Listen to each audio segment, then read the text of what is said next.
할렐루야. 오늘도 수요예배 오시는 모든 성도님들 가운데에 하늘의 은혜가 충만히 넘치길 주님의 이름으로 축복합니다. 저는 교리설교 인간론을 담당하게 되었습니다. 담임 목사님께서 정해주신 외인 그루뎀의 조직신학을 토대로 함께 교리의 뼈대를 좀 세워나가고자 합니다. 사실 인간이 인간론을 다룬다는 것이 쉽지가 않지요. 왜냐하면 사람은 자기 자신을 모를 때가 정말 많기 때문입니다. 여러분은 어떻습니까? 여러분은 여러분 자신을 잘 알고 계십니까?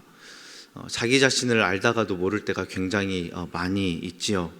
하지만 이 시간에는 우리의 그런 생각들을 잠시 내려놓고 진리의 빛이, 진리의 말씀이 우리를 무엇이라 하고 우리의 존재를 무엇이라 하는지 성경 전체의 빛이 가르쳐 주시는 인간에 대해서 함께 말씀의 은혜를 나누기 원합니다. 오늘 본문 말씀 로마서 11장, 즉 로마서 1장에서 11장까지는 복음과 믿음 그리고 구원에 대해서 큰 단락을 이야기하고, 오늘 본문 말씀은 그 큰 단락을 마무리하고 있는 마지막 부분입니다. 예수 그리스도로 말미암은 복음은 모든 믿는 자에게 구원을 주시는 하나님의 능력인데, 누구든 차별하지 아니하고 또 우리의 행함이나 율법에 의거하지 아니하고 믿는 자마다 구원을 풍성히 베풀어 주신다라고 로마서 1장에서 11장까지 크게 걸쳐서 말씀을 하고 있습니다. 그리고 이제 바울은 이 큰 대단락을 마무리하면서 구원을 베푸시는 하나님이 어떠한 분이신지에 대한 찬양을 올려드리고 있지요. 그런데 바울은 오늘 말씀을 보니까 단순히 구원의 영역에서만 하나님의 은혜를 찬양하는데 그치지 아니하고 더 본질적이고 더 원천적으로 하나님의 어떠하심을 선포하고 있습니다. 즉 로마서 1장에서 11장까지 하나님이 왜 이렇게까지 구원의 은혜를 베푸시는지, 죄와 사망의 매인 자들을 위하여서 자신의 아들까지 왜 그렇게 보내주셨는지 아주 근본적인 이유가 있는데, 그것이 바로 만물 자체의 시작과 원인이 하나님께 있기 때문이다 라고 말씀하고 있는 거예요. 오늘 본문 말씀 우리 한 번 더 같이 읽어보겠습니다. 시작. 이는 만물이 주에게서 나오고 주로 말미암고 주에게로 돌아갑니다. 그에게 영광이 세세 있을지어다. 아멘. 모든 만물이 하나님으로부터 시작되었고 하나님으로 인해 보존되고 유지되며 하나님을 위하여 존재하기 때문에 하나님은 만물을 위하여, 특별히 사람을 위하여 구원의 놀라운 은혜를 베풀어 주신다라고 바울이 찬양하고 있습니다.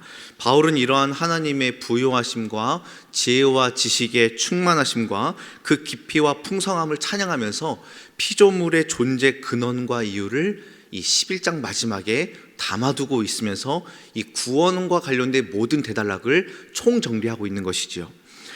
우리는 오늘 이 본문 말씀을 통해서 피조물의 시작이 어떠한지 답을 얻을 수 있을 것 같습니다.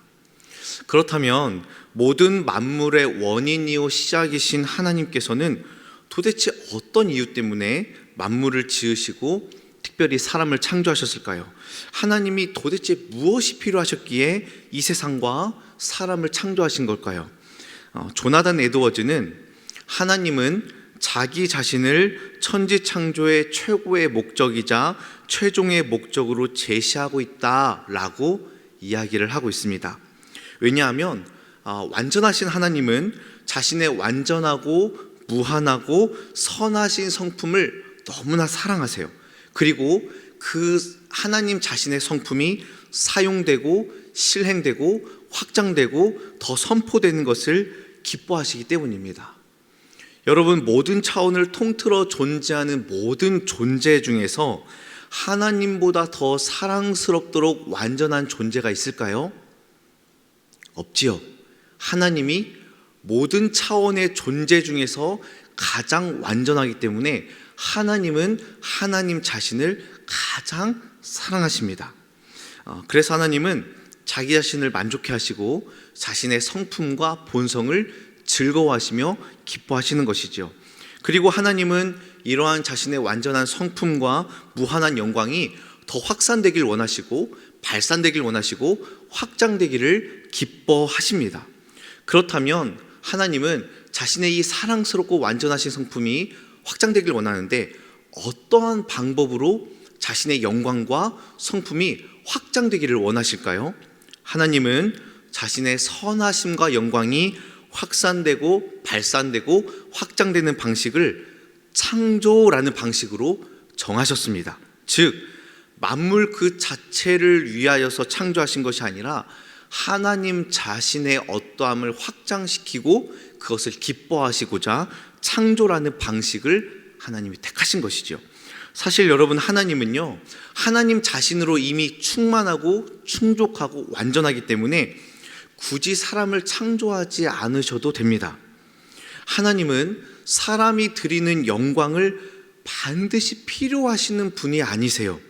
또한 혹여나 하나님이 하나님 속에서 영광이 결핍되어 있거나 혹은 영광을 더 많이 획득하기 위해서 사람을 지으신 것이 아닙니다. 여러분, 하나님은 이미 무한하신 선의 충만함 그 자체이기 때문에 아무것도 필요하지 않으세요. 여러분, 이 사실에 섭섭해하거나 혹은 서글퍼하지 않으셔도 됩니다. 이렇게 설명하면 이런 생각이 들죠. 뭐라고? 내가 굉장히 중요한 역할인 줄 알았는데, 하나님의 입장에서 내가 굉장히 괜찮은 존재인 줄 알았는데 내가 없어도 하나님이 충분하시다고? 정말 내가 있으나 내가 없으나 하나님은 상관하지 아니하신다고? 어떻게 그럴 수 있지? 라고 서운해하지 않으셔도 됩니다. 왜냐하면 원래 하나님은 이미 자기 자신으로 충분하세요. 이미 자기 자신으로 만족해 하십니다. 그리고 삼위 하나님의 교제 안에서 이미 충분하고 완전한 교제를 이루어 나가고 있기 때문에 꼭 사람이 필요한 것은 아닙니다. 하나님이 사람의 교제를 원하시지만 사람의 교제가 없다고 해서 결핍을 느끼거나 사람과의 어떤 관계가 없다고 해서 하나님이 부족함을 느끼는 게 아니라는 것이지요. 그런데 여러분, 정말 놀라운 사실은 이미 하나님이 스스로 충분하고 하나님 스스로 만족함에도 불구하고 하나님은 사람을 통하여 영광 받기를 원하신다라는 그 방식을 정하셨습니다. 우리는 그 이유를 알 수 없어요. 충만하신 하나님이 왜 사람을 지었을까? 그 방법과 그 이유는 알 수 없지만 우리가 정확히 알 수 있는 것은 사람을 통하여 하나님의 탁월하심과 하나님의 선하심과 그분의 무궁하심을 우리를 통하여 발산하시고 그것을 기뻐하시겠다라고 아주 독특한 방식을 하나님이 택하신 겁니다. 이것은 하나님의 자유이지요.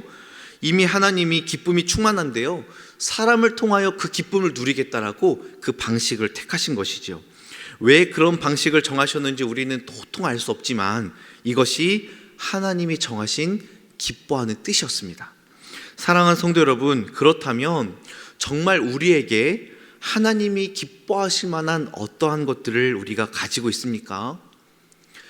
하나님께서 저와 여러분을 사랑하시는 이유가 무엇일까요? 이 시간 잠시 자아 성찰의 시간을 갖도록 하겠습니다. 가슴에 손을 올리시고 한번 생각해 보세요. 내 안에 하나님이 나를 사랑하실 만한 조건이 있는가? 네, 내려주시기 바랍니다. 찾으신 분 손. 그래, 내가 이것 때문에 하나님 날 사랑하시지. 네, 내가 쌍꺼풀이 있어서, 혹은 내가 코가 오똑해서, 혹은 내가 착한 마음을 가지고 있어서 하나님 나를 사랑하시겠지. 여러분, 도대체 내가 뭐길래 하나님이 나를 사랑하시는 걸까요? 저는 솔직히 저 자신을 보면 이뻐할 만한 구석이 너무 없고요. 그리고 저는 자존감이 낮을 때도 많고, 또 남들이 특별히 존귀하게 여길 만한 것이 없다. 딱히 나는 그렇게 특별한 것도 없고 그냥 평범한 그 자체의 인생이고 또 지금까지 그렇게 쭉 살아왔다라고 생각을 많이 해왔습니다. 그래서 우리 고등부 아이들에게도 이 자존감에 대해서 이야기를 가끔 할 때가 있어요. 저 스스로도 내가 그렇게 소중한가, 내가 그렇게 대단한 무엇인가를 가지고 있나 생각할 때에 별로 그런 게 없거든요. 저 스스로도 그렇게 생각하는데, 전능하시고 무한하신 하나님께서 나를 평가하신다면 얼마나 볼품없고 얼마나 초라하고 형편이 없을까요? 그런데 그렇게 생각을 해오면서 살아왔는데 진리의 말씀을 펴보니까 하나님께서 우리를 사랑하시는 이유가, 유일한 이유가 뭔가 우리가 볼만하고 우리가 가진 능력이 좀 쓸만하거나 우리에게 나름 귀여운 구석이 있어서 하나님이 우리를 사랑하시는 게 아니라 우리 안에 하나님께서 넣어놓으신 하나님의 본성의 아름다우심과 하나님의 탁월하심과 거룩하심이 내 안에 심겨져 있기 때문이라는 거예요. 하나님께서 친히 생기를 불어넣으시고 하나님의 본성의 아름다움을 우리 가운데 집어넣으셨기 때문에, 그래서 하나님을 닮아있기 때문에 하나님은 우리를 사랑하시는 것입니다. 그러므로 만물의 창조 목적과 인간의 창조 목적의 우선순위는 내가 아니라 하나님 자신에게 있다라는 것이죠. 여러분, 하나님이 저와 여러분을 보실 때에는, 저와 여러분을 기뻐하실 때에는 나 자신, 내 자체를 기뻐하시는 것이 아니라 내 안에 심겨진 하나님의 아름다움을 보시고 하나님은 기뻐하십니다. 그러므로 저와 여러분은 만물의 최초 원인이자 시작이 하나님이시고 만물의 최고의 목적이자 최종의 목적이 하나님이시며, 또한 하나님이 우리의 모든 원인임을 기억해야 됩니다. 사람이 반드시 필요하지 않았음에도 불구하고 창조라는 방식을 통해서 하나님의 어떠함을 우리에게 불어넣어 주시고 우리를 사랑하기로 정하셨다라는 사실을 여러분 꼭 잊지 마시기를 소망합니다. 더불어 우리는 사랑받을 만한 어떠한 원인도 제공할 수 없는 단지 먼지와 같은 그런 피조물에도 불구하고 하나님 앞에 서 있다는 것, 여러분 꼭 기억하시길 바랍니다. 그 사실을 우리가 하나하나 기억하고 있을 때에 우리는 비로소 창조주 하나님의 위대하심과 무한하심과 하나님이 우리를 얼마나 초월적으로 사랑하고 있는지를 우리는 깨닫게 될 것입니다. 여러분, 이렇게 이미 충만하시고 이미 완전하신 하나님에게 사람이 꼭 필요한 존재가 아니라면 이러한 질문이 생기게 되지요. 우리가 반드시 필요한 존재가 아니라면, 그런데도 우리가 창조되었다면 우리는 뭐 하는 사람들일까요? 꼭 필요해서 만든 게 아니라면, 그런데 만들어졌다면 저와 여러분은 도대체 뭐 하는 존재들입니까? 왜 살아있지요? 여러분, 우리의 존재 가치는 어디에서 찾을 수 있습니까? 우리는 그저 신의 즐거움을 확장시키기 위하여, 신의 기쁨을 더 발산시키기 위하여 태어났을 뿐인 그런 도구적 존재입니까? 말씀을 보니까 성경은 그렇지 않다라고 이야기하고 있어요. 왜냐하면 사람은 하나님의 영광을 위하여 창조된 영광스러운 존재이기 때문입니다. 그러므로 우리는 그저 꼭 필요하지 않은 존재, 있어도 그만 없어도 그만인 존재, 먼지처럼 왔다가 그냥 사라져버려도 괜찮을 존재가 아니라, 아무렇게나 이용당해도 괜찮을 존재가 아니라 대단한 사명을 가진 대단한 인생들임을 여러분 꼭 믿으시기를 바랍니다. 왜냐하면 하나님께서 하나님 자신의 지식과 탁월함과 행복을 우리에게 나누어 주셔서 하나님께 영광 돌릴 만한 존재로 우리를 만드셨기 때문입니다. 여러분, 예전에 한국 드라마 중에 꼭 이런 장면이 등장합니다. 가난한 여주인공이 대기업 회사의 회장의 아들, 좀 길죠? 대기업의 회장의 아들을 만나서 비서로 채용되는 그런 주제들이 예전에 많이 있지 않았습니까? 그러면 꼭 그 회장의 아들이 이 비서를, 가난한 이 여주인공 비서를 내리고 백화점에 데리고 가요. 이걸 보면서 저희들은 생각하죠. 나도 저 사람이 됐으면 좋겠다. 그러면서 이 회장의 아들이 막 뭘 사주죠? 네, 옷도 사주고 구두도 사주고 백도 사주고 막 하면서 막 여러 가지 막 치장을 시켜줍니다. 그리고 나서 멋지게 이야기를 하죠. 앞으로 아무렇게나 입고 다니지 마. 네.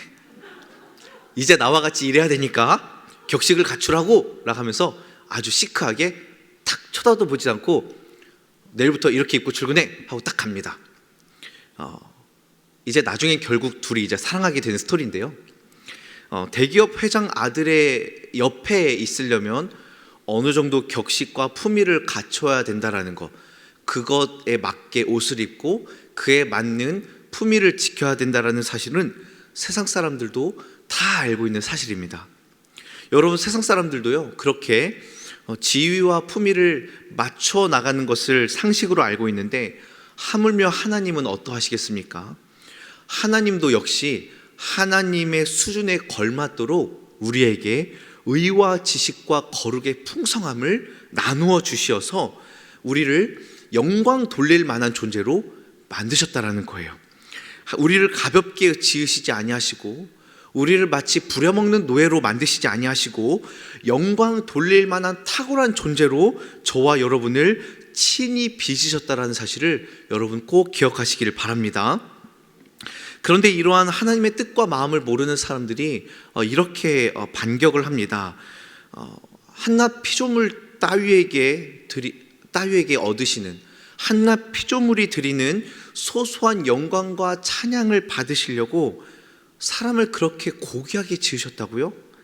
하나님은 정말 소소한 만족함에, 소소한 즐거움에 하나님은 그렇게 만족하시는 분입니까? 라고 하면서 어떻게 그렇게 작은 인간에게 작은 영광을 받으려고 하나님이 그렇게 대단하게 사람을 만드셨다고요? 저는 믿지 않아요 라고 하는 말들이 있다라는 거예요. 여러분 어떠하십니까? 정말 하나님은 소소한 걸 즐기시려고, 혹은 재롱잔치 수준의 영광을 받으시려고 우리를 만드신 것입니까? 말씀을 보니 그렇지 않다라고 성경은 여전히 말하고 있습니다. 시편 8편 4절과 5절 말씀 우리 같이 읽겠습니다. 시작. 인자가 무엇이기에 주께서 그를 돌보시나이까? 그를 하나님보다 조금 못하게 하시고 영화와 존귀로 관을 씌우셨나이다. 아멘. 우리를 얼마나 존귀하게 만드셨냐면, 얼마나 영광 돌릴 만한 존재로 만드셨냐면, 누구보다 조금 못하게 하셨습니까? 하나님보다 조금 못하게 만드시고 영화와 존귀로 관을 씌워주셨다라고 성경은 저와 여러분의 상태를, 존재를 말하고 있습니다. 여러분, 그렇습니다. 하나님은 하나님 자신의 무한한 충만하심과 참되고 탁월한 의와 진리와 거룩함을 우리에게 주심으로 사람에게 영광 받기를 기뻐하시고, 그러하기에 사람에게 하나님의 생기를 친히 불어넣어 주신 것입니다. 우리가 그러한 목적을 가지고 창조되었기 때문에 저와 여러분은 정말 대단한 존재이지요. 그래서 우리는 하나님의 영광을 위하여 살아갈 사명을 가지고 태어났고, 하나님의 영광을 위해 살아갈 때에 비로소 우리는 잘 살았다라고 외칠 수 있는 거예요. 하나님도 하나님 자신을 기뻐하고 만족해 하시는데, 하물며 하나님의 영광을 위하여 태어난 우리가 하나님을 위하여 살아갈 때에 얼마나 기쁘고 가슴 벅찬 삶을 살아갈 수 있겠습니까? 사랑하는 성도 여러분, 여러분은 언제 와, 나 진짜 잘 살았다, 오늘 나 진짜 정말 잘 살았다 라고 고백해 본 적이 있으십니까? 난 오늘 정말 후회 없이 살았어, 나 오늘 정말 가슴 벅찬 삶을 살았어 라는 고백을 여러분 언제 해보셨습니까? 나는 오늘 하찮게 살았어, 나는 오늘 잉여롭게 살았어 라고 생각한 적은 언제이십니까? 여러분, 각자 맡은 영역에서 각자의 사명을 다해 살았을 때에 우리는 오늘 정말 잘 살았다, 오늘 정말 후회 없이 살았다 라고 고백할 수 있을 것입니다. 여러분, 그렇다면 그 고백을 할 수 있는 그 순간은 어떤 순간이냐면 바로 하나님의 영광을 위하여 최선을 다해 살아갈 때에 우리는 정말 잘 살았다라는 고백을 할 수 있을 것입니다. 저와 여러분 모두가 각자 주어진 삶의 자리에서 하나님을 영화롭게 하고 하나님을 즐거워하여 정말 오늘 나 잘 살았다라는 고백을 하시길 주님의 이름으로 축복합니다. 우리가 그렇게 하나님 안에서 영광 돌리고 하나님 안에서 즐거워할 때에 하나님은요, 그러한 우리를 보시고 또한 즐거워하십니다. 여러분, 정말 이러한 삶을 살아가길 소망합니다. 우리의 삶을 다른 사람이 아니라 하나님이 즐거워하시고 기뻐하신다면 그것만큼 만족된 삶이 어디 있겠습니까? 그것만큼 복되고 아름다운 삶이 어디 있겠습니까? 그렇게 우리의 인생을 주의 영광으로 가득 차게 살아가는 저와 여러분 되길 주님의 이름으로 축복합니다. 그런데 많은 사람들이 이러한 참된 인생의 목적을 모르고 살아가고 있지요. 대신 세속의 기준과 질서가 항상 거짓된 삶의 목적을 우리에게 추구하며 살아가도록 요청하고 있습니다. 뭐라고 이야기합니까? 너는 네 존재만으로 존귀한 게 아니야. 네가 어떠한 대단한 업적을 이루어야 되고 많은 유익을 끼칠 때에만 너는 쓸모가 있어. 너 스스로 행복을 쟁취해야 돼. 하지만 네가 잘하는 것도 없고 평범하고 오히려 남들보다 뒤처진다면 너는 쓸모도 없고 너의 삶은 우울하고 너는 패배감이 있을 것이고 너는 아무것도 아닌 존재야 라고 세상의 기준과 가치가 우리에게 자꾸만 거짓된 삶의 목적들을 불어넣어 줄 것입니다. 그래서 수많은 사람들이 내가 잘하면 가치를 느끼고 내가 열심히 하면 내 삶의 만족감을 느껴요. 그런데 내가 남들보다 뒤처지고 내가 남들보다 잘 못하고 내가 정말 쓸모없다면 그때 나는 왜 사나 패배감을 느끼게 됩니다. 세상은 계속해서 거짓된 삶의 목적을 우리에게 불어넣고 있습니다. 더 많이 가져야, 더 많이 누려야, 더 많이 밟고 일어서야, 더 많이 앞장서야 너의 삶은 가치가 있어. 네가 남들보다 따라가지 못하면은 너는 쓸모없는 인생이야. 너의 삶이 의미가 있으려면 너는 최선을 다해야 돼. 너의 삶이 그렇게 가치가 있고 빛이 나려면 사람들에게 인정받아야 돼. 투쟁하고 치열하게 싸운 자만이 행복을 줄 수 있어라고 세상의 가치가 우리에게 속삭이고 있습니다. 여러분 정말로 그러합니까? 수많은 사람들이 이것에 속아서 내 삶의 가치를 내가 얼마나 잘하느냐, 내가 얼마나 못하느냐에 가치평가를 두고 있다는 거예요. 세상에 수많은 사람들이 자신의 존재 자체를 내가 얼마나 쓸모 있느냐 아니면 내가 얼마나 남들에게 빛을 발하지 못하느냐로 평가하고 있다는 거예요. 사랑하는 성도 여러분, 하나님께서 우리를 창조하신 창조의 목적은 결코 그렇지 않습니다. 나의 능력과 나의 어떠함으로 우리 존재의 가치가 결정된 것이 아니라는 거예요. 어떤 대단한 업적을 이뤄내는 것, 그리고 하나님이 그것을 원한다면, 우리를 창조하실 때에 하나님께서 너는 천이라는 것을 이뤄내야 돼라고 우리에게 삶을 허락하셨다면 수많은 사람들이 실패하고 좌절하고 상실감에 빠지며 나는 그것을 채우지 못했어, 나는 쓸모없어, 난 존재할 이유도 없어라고 이야기할 것입니다. 여러분, 그런데 하나님이 저와 여러분을 이 땅에 부르실 때에 우리에게 할당량을 주셨습니까? 우리에게 뭔가 대단한 업적을 세우라고 우리를 창조하셨습니까? 그렇지 않다라는 거예요. 하나님 안에서 네가 즐거워하고 하나님이 주신 것으로 네가 기뻐하며 하나님께 영광 돌리며 살아갈 때에 하나님은 그것으로 만족해 하시고 하나님은 우리와 함께 즐거워하신다라고 말씀하고 있습니다. 여러분, 우리는 뭔가 없는 것을 만들어내야 되는 존재가 아니라 이미 하나님으로부터 흘러나오는 아름답고 충만한 거룩의 본성에 참여하고 그것을 즐거워하는 자들인 줄로 믿습니다.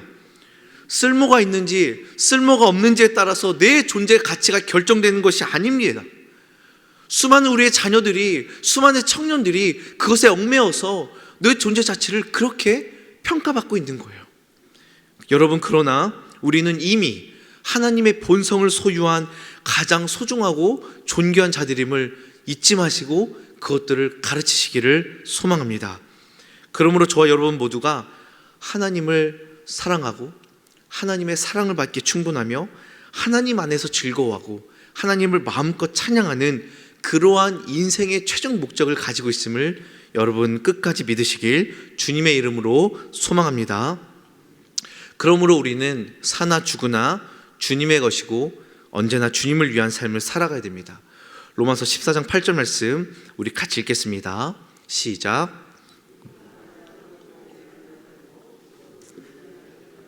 그러므로 사나 죽으나 우리가 주의 것이로다. 아멘. 많은 사람들이 여전히 이렇게 살아가지 못합니다.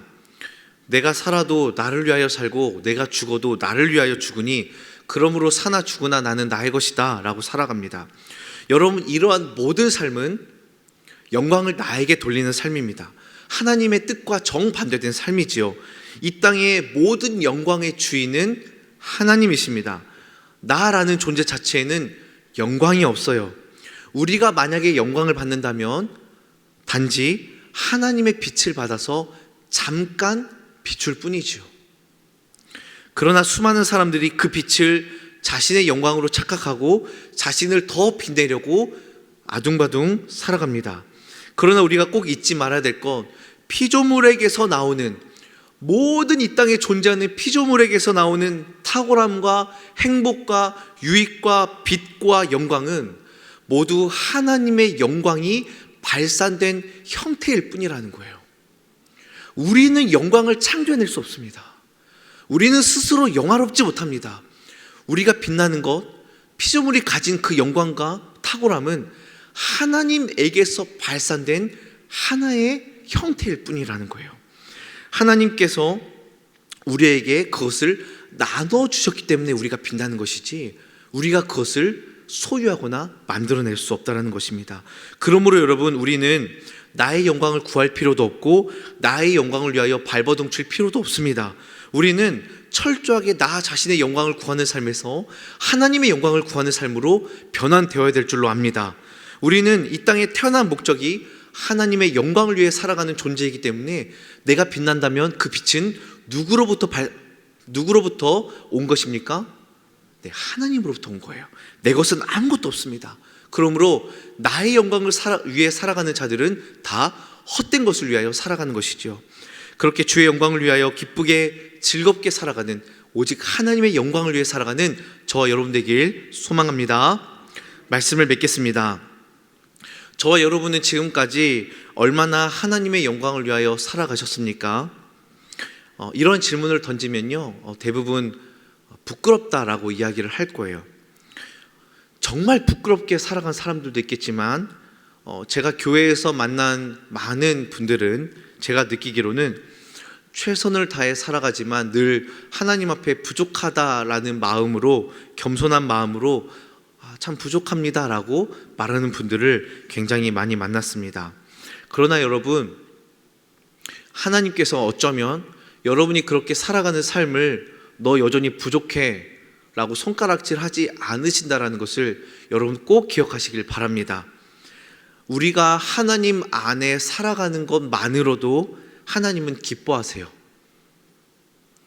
우리가 뭔가 대단한 것을 이루어야만 하나님이 그때 기뻐하시고, 너 여전히 부족하니까 할당량을 채워, 그때 내가 기뻐해 줄게 라고 하나님은 그러한 분이 아니라는 거예요. 하나님은 우리 안에 있는 하나님의 무한하신 선의 충만함, 그것만으로도 하나님은 기뻐하시고 즐거워하는 분이십니다. 뭔가 폭발적인 능력으로 이 세상을 변혁시키기 위해, 그것을 위하여 하나님이 우리를 부르신 것이 아니라 그것은 하나님이 하시면 되는 것이죠. 하나님은 그 일에 우리를 동참하시면서 너는 너의 자리에서 너가 할 일만 하면은 충분하다라고 말씀하시는 것입니다. 그러므로 우리의 삶의 자리에서 내가 얼마나 아름답고 탁월하고 행복하게 창조되었는지 깨닫고 하나님의 영광을 위하여 살아가야 된다는 것을 우리가 다시 한 번 더 마음에 새기며, 그렇게 자신의 자리에서 주어진 만큼 부지런히 살아가고 주의 몸된 교회에서 겸손히 헌신하며 살아갈 때에 하나님은 그 모습 그대로 받으시고 기뻐하실 줄로 믿습니다. 그러므로 하나님의 영광을 구하며 복음 전파에 참여하고 교회가 믿음으로 서는 것을 기뻐하며 그 자리에 서 있는, 그 자리에서 벗어나지 않는 저와 여러분 되기를 소망합니다. 그렇게 지으신 목적 그대로 이뤄나가며 아름답고 충만한 일상을 살아내시는 저와 여러분 되길 주님의 이름으로 축복합니다.